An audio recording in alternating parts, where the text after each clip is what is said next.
Welcome to the glory of Jesus Christ channel. ఈ ఉదయకాల సమయమున దేవుని వాక్యమును ధ్యానించుటకు కూడి వచ్చినటువంటి మీకందరికీ యేసుక్రీస్తు అతి పరిశుద్ధ నామమున ప్రేమపూర్వక వందనములు తెలియజేస్తున్నాను. ఈరోజు దేవుని వాగ్దానము కీర్తనలు 27వ కీర్తన 14వ చరణం. ధైర్యము తెచ్చుకొని నీ హృదయమును నిబ్బరముగా నుంచుకొనుము. మరలా చదువుతున్నాను. ధైర్యము తెచ్చుకొని నీ హృదయమును నిబ్బరముగా నుంచుకొనుము. ఒక వాగ్దానము వినుచున్నటువంటి ప్రతి ఒక్కరి వినికిడిలో నెరవేరునుగాక. ప్రియా సహోదరి సహోదరుడా, ఈ యొక్క కీర్తన ద్వారా కీర్తనకారుడు ఏం చెప్తున్నాడంటే, ధైర్యము తెచ్చుకొని నీ హృదయము నిబ్బరముగా నుంచుకొనుము. ధైర్యము తెచ్చుకోవాలంటున్నాడు. హృదయమును నిబ్బరముగా ఉంచుకోవాలని తెలియజేస్తున్నాడు. ధైర్యము ఎప్పుడు మనం ధైర్యం తెచ్చుకోవాలి? మన హృదయమును ఎప్పుడు నిబ్బరముగా ఉంచుకుంటాం? ధైర్యము కోల్పోయినప్పుడు, సహనము కోల్పోయినప్పుడు, నిస్సహాయ స్థితిలో ఉన్నప్పుడు, ఏమి దిక్కు తోచని స్థితిలో ఉన్నప్పుడు మనకు ఊరటనిచ్చు మాటలు ఇవి. ధైర్యము తెచ్చుకును, ధైర్యము తెచ్చుకును.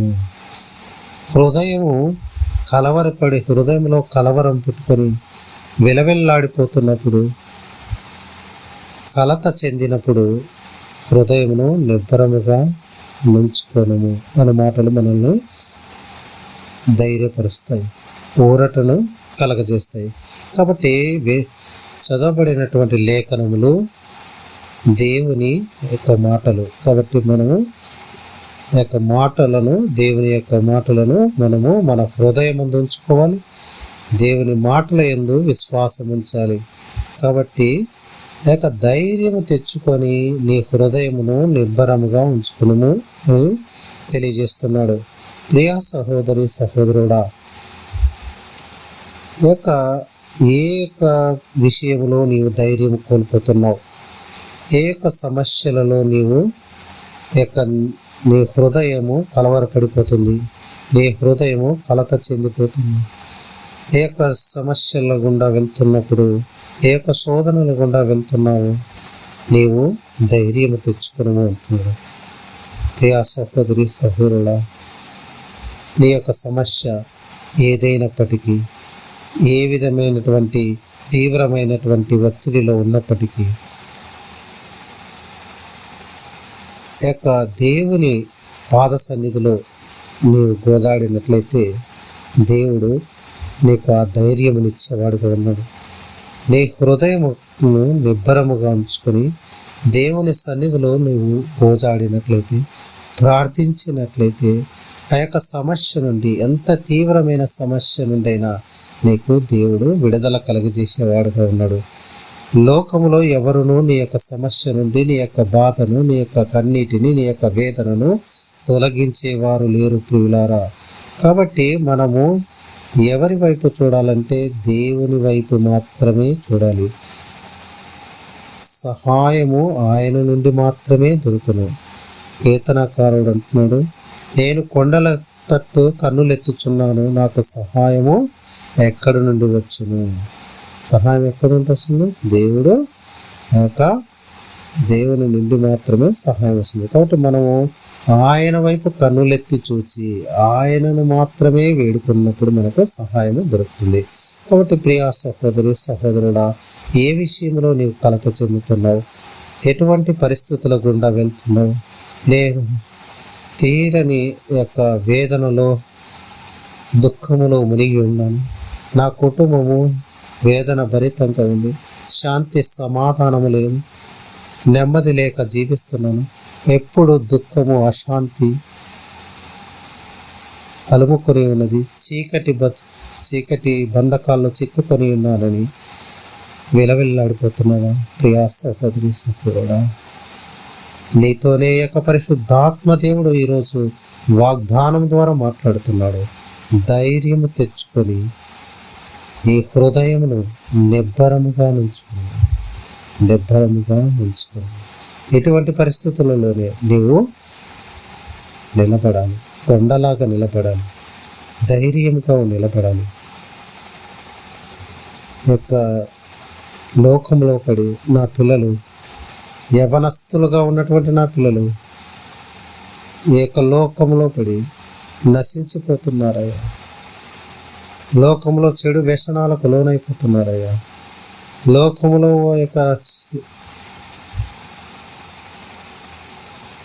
అనేక విషయాల నుండి బాధపడుతున్నారు అని నువ్వు దుఃఖపడుతున్నట్లయితే నా పిల్లలను తండ్రి ఏ యొక్క వ్యసన బారి నుండి, ఒక చెడు వ్యసనాల నుండి, తాగుడు నుండి మాన్పించలేకపోతున్నాను, చెడు స్నేహము నుండి మాన్పించలేకపోతున్నాను, ఇక దుష్ట సాంగత్యమును నేను ఛేదించలేకపోతున్నాను. నా పిల్లలు భవిష్యత్తు ఏమిటని నీవు పిలవెల్లాడిపోతున్నావా? కన్నీరు కాస్తున్నాను అయ్యా. నేను విధవరాలినయ్యా. నా కుటుంబాన్ని ఏ విధంగా పోషించాలి?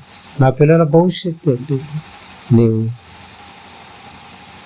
కన్నీటితో దుఃఖంలో మునిగిపోయి ఉన్నావా? ప్రియా సహోదరి సహోదరుడా, అయితే ఈ యొక్క వాగ్దానమును బట్టి నీవు ధైర్యం తెచ్చుకున్నావు. నీ హృదయమును కలవరపడనీయకుడి అయ్యా. నా పిల్లలు యొక్క తండ్రి పెళ్ళి ఈడుకు వచ్చారు, వివాహము కావాలి, మరి వివాహం చేసే తండ్రి స్తోమత నాకు లేదని నీవు కలవర చెందుతున్నావా? దేవుని పాదముల చెంత నీవు ఆయన అడిగినట్లయితే నీకు మార్గమును తెరిచేవాడుగా ఉన్నాడు, నీకు ఆలోచన చెప్పేవాడుగా ఉన్నాడు, నీకు సహాయమును చేసేవాడుగా ఉన్నాడు. కాబట్టి ప్రియా సహోదరి సహోదరుడా, ఏ విషయంలో నీవు కలత చెందుతున్నావు?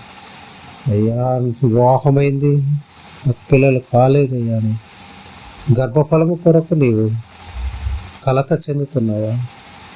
నిబ్బరం ధైర్యం తెచ్చుకుని హృదయమును కలవరపడనీయకుడి. మరి ఏ విషయం ముందు నీవు కలత చెందుతున్నావు?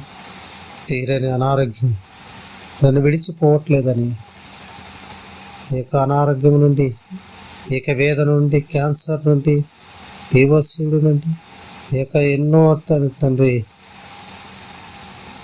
బ్లడ్ క్యాన్సర్, ఇట్లాంటి తండ్రి భయంకరమైన వ్యాధుల నుండి నేను బయటపడలేను, అంత హాస్పిటల్ ఖర్చులు కూడా భరించలేని స్తోమత లేని స్థితిలో పడి ఉన్నాను అని పొంగి కుషించిపోతున్నాను.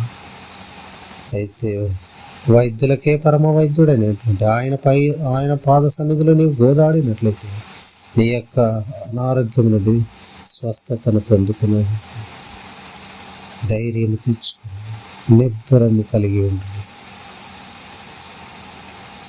నా బిడ్డలు ఎంతో ఉన్నత చదువులు చదవాలని కోరుకుంటున్నాను, మరి నేను ఎంతో ఉన్నత స్థాయిలో నేను చూడాలనుకుంటున్నాను, కానీ నా యొక్క ఆర్థిక స్తోమత వారిని చదివించలేని స్థితిలో ఉన్నానయ్యా. దేవాసయ్యా, ఏమీ తోచని దిక్కు తోచని స్థితిలో నేను దుఃఖంతో, కన్నీటితో, వేదనతో నేను ఏమి చేయాలో, ఎవరిని సహాయం అడగాలో దిక్కు తోచని స్థితిలో ఉన్నానయ్యా అని బాధపడుతున్నట్లయితే దేవుడు అంటున్నాడు, ధైర్యం తెచ్చుకుని హృదయమున నిబ్బరము పరుచుకుని. మరి నీవు ఏ విధంగా ఉన్నావు ప్రియా సహోదరి సహోదరు? నువ్వు ఏ యొక్క సమస్యల గుండా వెళ్తున్నా, ఏ యొక్క తీరని వేదన గుండా, శోధన గుండా వెళ్తున్నా, నీ కన్నీటిని, నీ యొక్క వేదనను, నీ యొక్క దుఃఖాన్ని ఆయన చూస్తున్నాడు. నువ్వు ధైర్యం తెచ్చుకుని నేను చెప్తున్నాడు. యొక్క వచనంలో మొదటి పై లైన్లో, కింది లైన్లో ఈ విధంగా వ్రాయబడి ఉంది. యొక్క కీర్తన 27:14 చరణంలో యెహోవా కొరకు కనిపెట్టుకుని ఇండుము అని 2 సార్లు రాసినట్లుగా చూస్తాం. మనం ధైర్యం తెచ్చుకొని హృదయమును నిబ్బరంగా ఉంచుకోవాలి. మరియు యెహోవా కొరకు కనిపెట్టుకుని ఉండుము. యెహోవా దేవుని కొరకు కనిపెట్టుకుని ఉండాలి. ఆయన సహాయం కొరకు మనం కనిపెట్టుకుని ఉండాలి పిల్లలు. ధైర్యం తెచ్చుకో.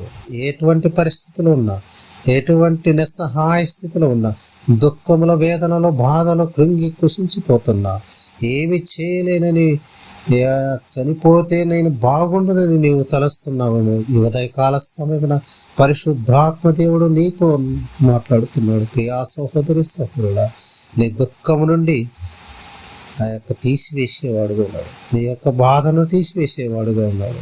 కాబట్టి యెహోవా కొరకు కనిపెట్టుకుని ఉండమన్నాడు.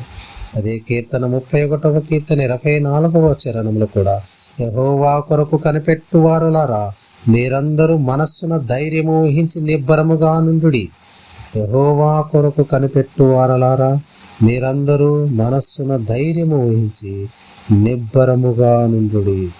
యెహోవా కొరకు కనిపెట్టుకుని ఉండుమని 27వ కీర్తనలు 14వ చరణంలో రాయబడింది. 31వ కీర్తన 24వ చరణంలో, యెహోవా కొరకు కనిపెట్టువారులారా, మీరందరూ మనసున ధైర్యం వహించి నిబ్బరముగా నుండుడి. ఎవరైతే కనిపెట్టుకుని ఉంటున్నారో వారంతా అదే మనస్సు అంటే హృదయం ధైర్యం ఉంచి నిబ్బరంగా ఉండమని తెలియజేస్తున్నాడు.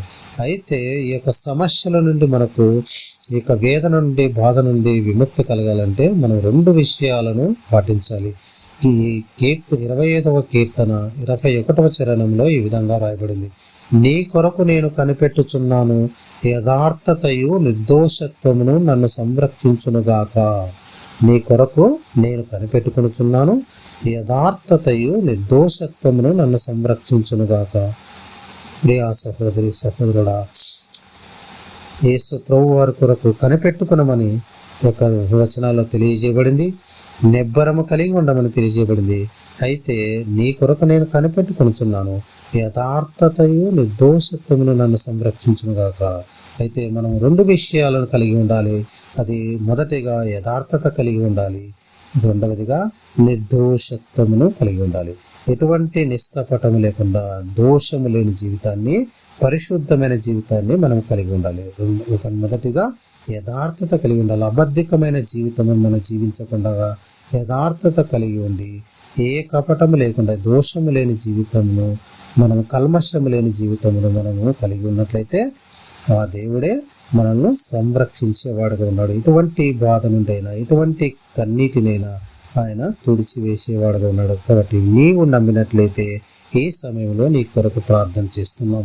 కృపా కనికరం గల మహామిక్కిలి ప్రేమ గల మా పరలోక తండ్రి, నీ ఘనమైన పాదం బట్టి వందనములు, స్తుతులు, స్తోత్రములు నాయన. అవును తండ్రి, ఈ యొక్క వేదనలో, బాధలో పడుతున్న వారి గురించినైనా ధైర్యము వహించుడి, నిబ్బరముగా ధైర్యం తెచ్చుకొని నిబ్బరముగా ఉండుడి, హృదయమును కలవరపడనీయకుడని వాగ్దానం చేశారు నాయన.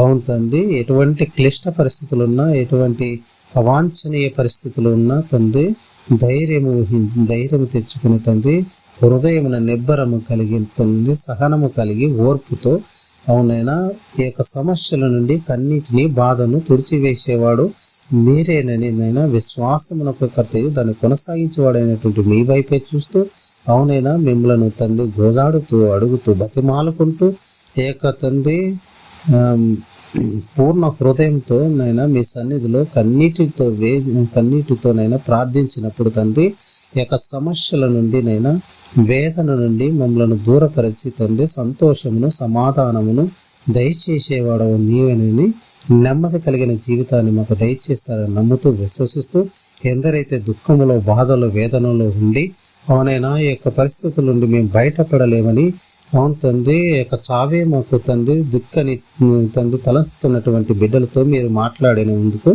తండ్రి దేవా వందనములు, స్తుతులు, స్తోత్రమునైనా వారిని ధైర్యపరిచి, వారిని తండ్రి అటువంటి ఆలోచన నుండి మీరు బయటపడేసినైనా, నేను తండ్రి మీ యొక్క సహాయం చేయవాడు నేనే తండ్రి, మీరు ధైర్యపరిచిన విధానమునకే నైనా మీరు వచ్చినటువంటి ఆ యొక్క అభయమును బట్టి వందనములు, స్తుతులు, స్తోత్రం తెలియస్తూ, ఆ యొక్క తండ్రి వాగ్దానమును బట్టి నైనా వారు ధైర్యం తెచ్చుకొని మీ హృదయములో నిబ్బరము కలిగి యెహోవా కొరకు కనిపెట్టుకుని ఉండి సహాయమును పొందుకొని తండ్రి విడుదల పొందుకొని శాంతిని, సమాధానాన్ని, నెమ్మదిని కలిగి వారు జీవించుటకు, వారి సంతోషగానము వారి కుటుంబంలో తండ్రి పాడుటకునైనా మీ కృపను అనుగ్రహిస్తారు నమ్ముతూ, విశ్వసిస్తూ త్వరలో రానటువంటి అయినటువంటి యేసయ్య అతి ప్రశస్త నామమున ప్రార్థించి అడిగి వేడుకుంటున్నాం మా పరమ తండ్రి.